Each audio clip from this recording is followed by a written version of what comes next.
여러분 안녕하세요. 세계는 끊임없이 변화하고 있습니다. 그런 세계에서 살아남기 위해 생물 역시 달라져야만 했는데요. 인간은 추워지면 모자를 쓰고 여름에는 아이스크림을 먹으며 에어컨 밑을 굴러다니죠. 한편 야생이라는 훨씬 가혹한 상황에 놓인 동물들은 인간과는 또 다른 형태로 환경에 적응해 왔습니다. 예를 들어 토끼는 겨울이면 눈 속에서 눈에 띄지 않게 회색 털에서 하얀 털로 바뀝니다. 철새는 추위를 극복하기 위해 남쪽으로 떠나죠. 하지만 이보다 더 색다른 적응 과정이 존재합니다. 아마 보시고 나면 어떻게 이런 것을 생각해냈을까 하며 대자연의 힘에 감탄하시게 될 거예요. 여기는 토픽입니다. 찾아와 주셔서 감사합니다. 오늘은 살아남기 위해서 자신만의 독특한 방법을 찾아낸 놀라운 동물들에 대해서 소개하겠습니다. 흥미가 생기셨나요? 그럼 시작할게요.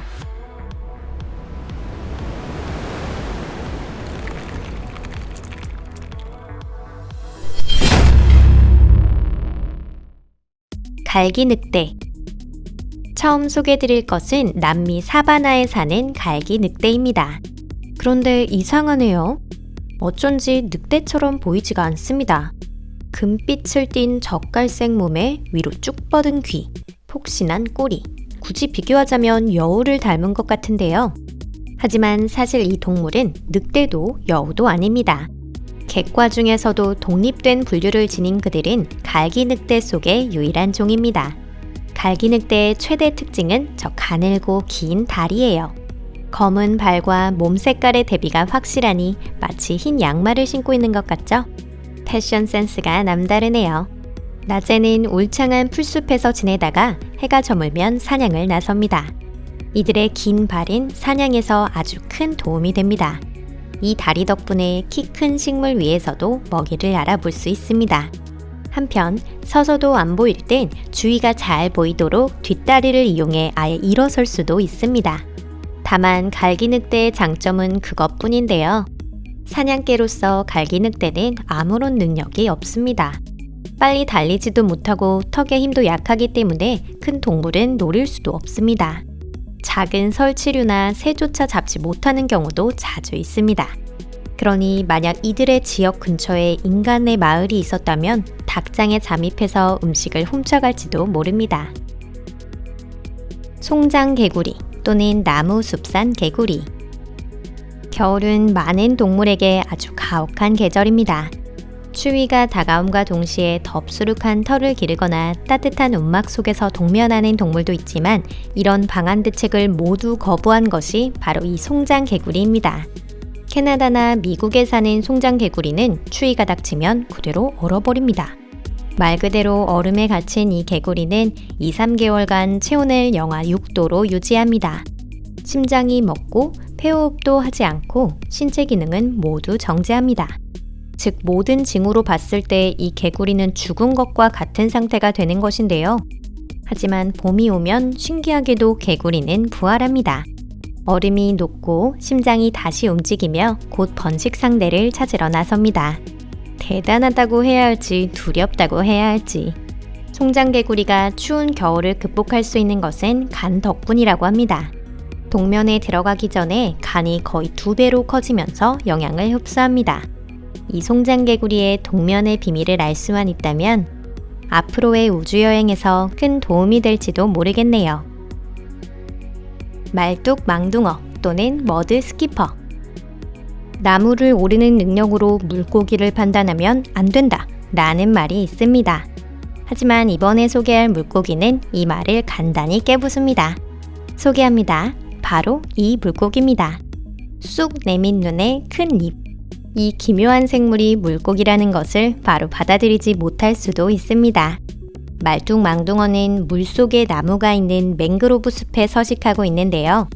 간조에서 바닷물이 빠지면 말뚝망둥어는 먹이를 구하기 위해 갯벌을 기어다닙니다. 위험이 닥치면 나무 위에 기어 올라가기도 하고요. 말뚝망둥어는 꼬리로 땅을 부딪혀서 점프를 할 수도 있습니다. 참고로 이들은 구애 행동을 할 때에도 점프를 해서 파트너를 끌어들입니다. 그런데 잠시만요. 이 물고기는 육지에서도 호흡할 수 있는 걸까요? 말똥망둥어는 해수와 함께 공기를 넣을 수도 있으며 피부에서도 산소를 흡수할 수 있습니다. 다만 말똥망둥어는 갯벌에서 멀리 벗어나지 못하고요. 진흙 속에서 기어다니다가 돌아가는 것을 좋아합니다. 진흙이 마치 스파 살롱처럼 몸을 식혀주고 피부에 보습을 주기 때문이죠. 그리고 말똥망둥어는 호전적이기도 합니다. 먹이를 놓고 항상 다투고 있으며 상대를 위협하기 위해서 크게 입을 벌립니다. 위협이라기보단 조금 웃긴 모습이지만 그들에게는 강한 것처럼 보이는 거겠죠? 남극 암치아목 물고기. 또 다른 물고기 하나를 소개해 드릴게요. 이 물고기는 남극 대륙 연안의 차가운 바다에 서식하고 있습니다. 근처의 바닷물 온도가 너무 낮아서 미치지 않고서야 이곳을 헤엄치고 싶은 물고기는 없을 텐데요. 하지만 남극 암치아목 물고기만은 예외랍니다. 이런 환경이 오히려 이들에게 쾌적함을 선사한다고 해요. 사실 이 물고기는 부동액을 만들어낼 수 있습니다. 특수한 단백질이 체내에 있는 얼음 결정과 결합되어 결정이 확산되는 것, 즉 몸이 얼어붙는 것을 방지해줍니다. 다른 물고기들은 오래 살지 못하는 이런 어려운 환경 속에서도 이 물고기는 잘 살 수 있어요.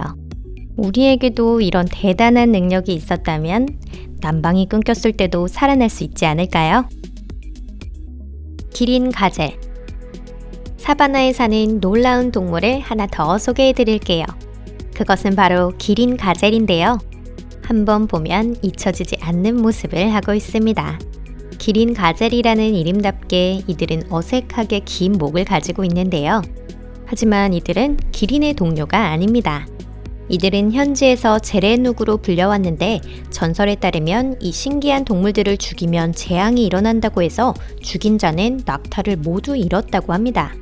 서아프리카의 유목민에게 낙타를 잃는 것은 사활이 걸린 문제입니다. 제레눅은 목이 긴 것뿐만 아니라 우아한 긴 다리도 갖고 있습니다. 이 특이한 몸매 덕분에 이들은 나무에 난 싱싱하고 맛있는 잎을 바로 맛볼 수 있습니다. 음식을 구하기 위해 제레눅은 뒷다리로 일어서는 경우도 자주 있는데요. 그들은 세상에서 유일하게 서서 식사하는 영양입니다. 만약 이 친구들이 점프를 배운다면 멋진 농구팀을 만들 수도 있을 것 같네요. 솔기머리 사슴. 이 사슴을 한번 보세요. 어쩐지 이상하지 않나요? 할로윈은 벌써 지났는데 저 드라큘라 분장은 언제까지 하고 있는 걸까요? 혹시 저 이빨, 진짜 이빨은 아닐까요? 맞습니다. 자연계에서는 아주 보기 드물지만 이곳은 진짜입니다. 하지만 무서워할 필요는 없어요. 솔기머리 사슴은 햇빛도 두려워하지 않고 누군가의 피를 마시지도 않습니다. 심지어 육식도 하지 않아요. 날카로운 이빨을 가진 것은 수컷뿐이지만 이는 나무 껍질을 벗기거나 번식기에 라이벌과 싸우기 위한 것입니다. 그렇다고 해도 이들이 고기를 전혀 먹지 않는 것은 아닌데요. 죽은 동물의 고기는 먹습니다. 사슴은 모두 초식인 줄 알았는데 말이죠. 이 솔기머리 사슴은 서로 대화를 하기 위해 특이한 소리를 내기도 합니다. 그 소리는 개가 어디 멀리서 짖는 소리와도 비슷한데요. 과연 이런 신기한 사슴도 썰매 담당으로 쓸 수 있을까요? 마코 앵무새. 형형색색의 마코 앵무새들이 산비탈을 향해 날아가는 비행. 진흙덩어리를 뜯어서 와구와구 먹는 모습. 남미에서는 흔히 볼 수 있는 광경입니다. 이들은 무슨 목적으로 이런 일을 하는 걸까요? 혹시 먹을 것이 너무 적은 걸까요? 사실 이 진흙에는 체내 유해 물질을 배출하고 소화를 돕는 카올린이라는 물질이 포함되어 있습니다. 앵무새의 윗속에는 하루에도 숙성되지 않은 과실과 그 씨앗이 대량으로 쌓이는데요. 그 속에 담긴 독소를 배출하기 위해 진흙을 먹는 것입니다. 또 진흙 속에는 필수 미네랄도 포함되어 있습니다. 다시 말해 이 흙은 흡습제 역할뿐만 아니라 비타민의 역할도 해내고 있는 것이죠. 지혜로운 앵무들에게 흙으로 된 절벽은 야외에 있는 동물 약국과도 같은 것입니다. 오늘 영상은 여기까지입니다. 시청해주셔서 감사합니다. 이번 영상에서는 동물들의 놀라운 수능작용에 대해서 소개해드렸는데요. 다시 한번 인간은 야생과는 거리가 멀다는 것을 느꼈습니다. 다행히 우리 인간은 식량을 찾지 않아도 되고 야외에서 동상에 걸릴 염려 없이 느긋하게 앉아 유튜브를 감상할 수 있죠. 그럼 다음 영상에서 뵙겠습니다. 안녕히 계세요.